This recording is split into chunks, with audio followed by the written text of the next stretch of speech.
بسم الله الرحمن الرحیم. عجیب افغانستان است. یک ملای مزخرف نشسته چیزایی را به مردم گفته رئیست شما باور به الله بکنید که انسان خجالت میکشه از گفتن از یک کتاب حدیث با علما معلوم است. سنن دار قطنی نامش چیست؟ سنن دار قطنی صاحب بیش مولای صاحب هست کتاب حدیث. اون مبارک نقل میکنه جناب رسول الله صلی الله علیه و سلم با یک جای باول کرد. یک کسی ام ایمن نام داشت. رسول خدا که دوباره میآید صلی الله علیه و سلم ام ایمن برآمد پالید که جناب رسول الله با کجا باول کرده. سبحان الله بگوین برادران عزیز. بالاخره از بویش یا بوی عطر میداد باول رسول الله علیه السلام. عطر جناب رسول خدا را بوی کرد و نوش جان کرد. دوباره آمد گفت که یا رسول الله صلی الله. گفت کجا بودی؟ گفت که باول معطر شما را نوش جان کردم. این حدیث مستندی که سنن دار قطنی روایت میکنه. جناب رسول الله صلی الله علیه و سلم مهربانی کردن که خوب دیگه کسی که به شکم او عطر ما بخورد باول ما برود شکم او هرگز گرسنه نمیگردد. شکمی آن ام ایمن شد دیگه گرسنه نشد از برکت باول مطهری جناب رسول الله صلی الله علیه و سلم. باول خوردن که پیساده نیست برادران. از برکت اخلاق و مهربانی ها و عطوفت ها و عزت ها و شجاعت ها و غیرت ها و دلسوزی ها و تحمل های جناب رسول الله صلی الله علیه و سلم. مردم برش نشسته بازگیریان میکنه.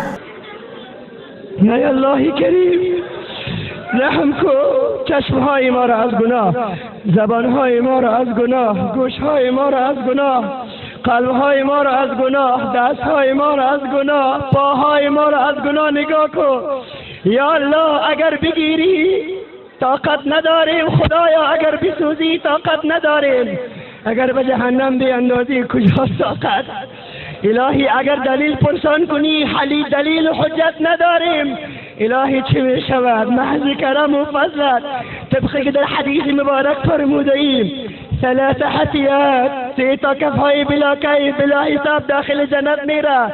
ای خدای کریم ما همه را میبخشیم. اهل مجلس ما همه را که به اینا اگر جفا و ظلم کرده باشند میبخشند به خاطر این که تو ما را ببخشی یا الله. به حرمت محمد مصطفی علیه السلام دنیا را به دست بیرق کلمه لا اله الا الله بده. به حرمت محمد رسول الله بده خدایا. سلام ما گناهگاران و دربدران و آخر زمانیان را به حضرت محمد علیه السلام. ماضیهای دور و دراز بیچارگانیم، شب و روز میگریم و توبه میکنیم در راه دین تو لایق دور خود و از هر طرف دشمنان اسلام و دشمنان عشق و معنویت و مستی مشتهای بغض و حسد را حواله میفرمایند. ای خدایا تو رحمت بفرست. امشب شب رحمت است، شب توفیق و محبت است خدایا.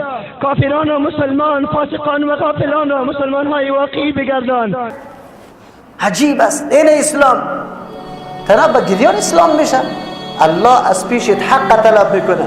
این عالم که این گپا را برات میزنه برآمده نمیتونی. از آیت قرآن در هر طرف که میری آیت قرآن دیوال کرده برات.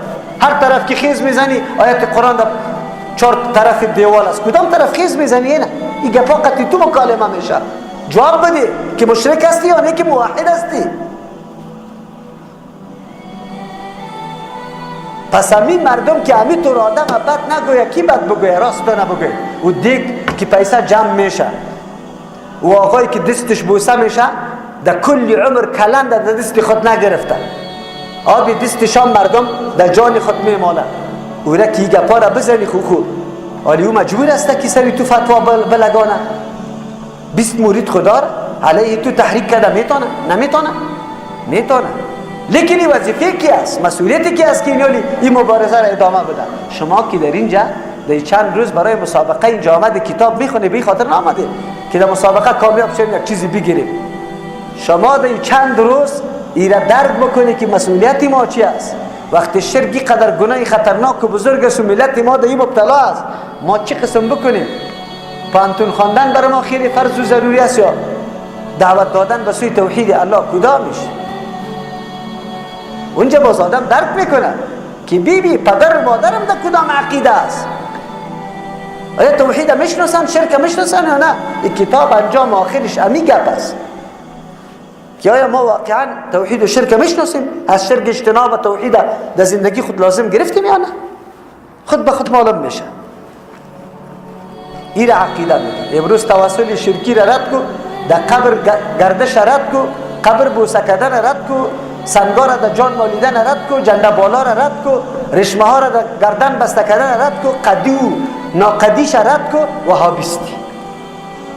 اینی گپی اینه میره وهابی میگه. دیگه گپ نیست. اگر گفتی که در قبر سجده کو، هنوز از دروغ خوا بگو خو دیدم، این شخص نیست، بسیار قوی دیدم. همینجا خو دیدم که همینطوری قوامت از این همی قبر یک نفر سفید پوشت خیست زد قوه را تاسو ناس کرد و دیگه یقین به الله بکن که 20 نفر پایتا بوسه نکن. 20 نفر دروغ بگو خلاص. این مجاورینی که نشسته نماز میخوانه، میایه این مصنف غلبیل گرفته خوب کلی گپا را اینطور غلبیل که در آیسته اینطور نمیمانه که چی گپا صورت میگیره. ولی کی را میگه؟ فاسق و فاجر. ولی میگه ولی کی است؟ زنا میکنه. ولی کی است؟ جماعت نمیره. ولی کی است؟ مردم بر سجده میکنه. خب این ولی است. هو الشرك الذي، کسی که به نام عقیده امروز یاد آور میشه اونمو شرکی است نزل فیه القرآن که قرآن دو نازل شده. و قاتل رسول الله صلی الله علیه وسلم الناس علیه، جنگ کرده پیغمبر علیه السلام بمرای مردم سری نمیگه. پیغمبر آمد گفت که بتا عاجز است، هیچ چیز نمیتونه، خود ساخته شماست. گفت نه، ما عبادتی بتا را نمیکنیم، ما میفهمیم که ما ساختیم شه، مالک نفع و ضرر هم نیست، بشر هم دور کرده نمیتونه. لیکن این شکلای ملائک است، این شکلای اولیاء و صالحین است. وقتی که ما تعظیم از یارا بکنیم و از ما خوش میشه، که خوش شدن حتما از ما دفاع میکنه، از ما سفارش میکنه. ما نعبدهم الا لیقربونا الی الله زلفا. همین گپ بود. حالی میاد باز چی میگه؟ فعلم ان شرک الاولین اخف من شرک اهل زماننا بامرین. بدو امر یعنی بدو وجه شرک زمان قدیم از شرک زمان ما کده خیلی سبک است.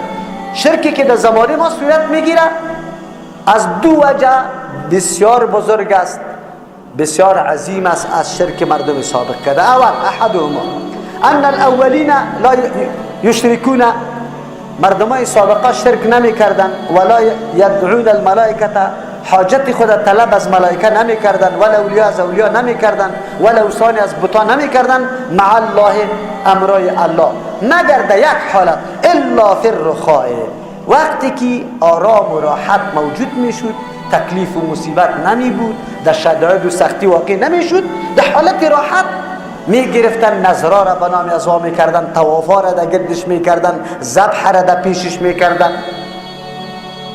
اما وقتی که تکلیف می آمد و اما فی الشدت فیخلصون لله الدعاء، وقتی که تکلیف سخت سرشان می آمد بازی بتا متا را فراموش می کرد، فقط یک الله را چیخ می زدن، طلب می کردن. از جانی خود میگم نه، الله فرموده کما قال تعالی و اذا مسکم الضر، وقتی که براتون میرسه تکلیف فی البحر، در بحر، کشتیشان در بحر می بود، باد پیدا میشد، چپه ها و موج بحر بالا میشد، کشتی طوفانی میشد، اینجا کی را صدا میکردن؟ دل من تدعون، گم میشد، فراموش میشد دیگه کسی را که در دیگه وقتا برش آواز میداد برای حاجات خود، و مکمل گم میشد الا ایاه، بجز از الله. با الله اینطور چیغ و فریاد شروع میکرد که پرسان نکن. فلما نجاکم الی البر، وقتی که شما را الله نجات میداد در خشکه، از این طوفانا کشتی تا نجات پیدا میکرد، اعرضتم، آلی دیگر رو گردانی کرده.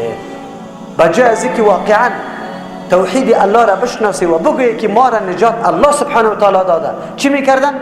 نظر می آوردن در قبر، در پیش بوتی خود میکشتن، مال می آوردن، میگه از سختی خلاص شدیم اینجا میکشیم. مسلمان های امروزی ما همینطور نیست، وقتی که از سختی خلاص میشه مال در کجا میبرن؟ در زیارت اینجا میکشن. خلاص الله کرده تا باز میری عزتمندی قبر میکنی، قرآن برات میگه و کان الانسان کفورا، انسان بسیار ناسپاس است.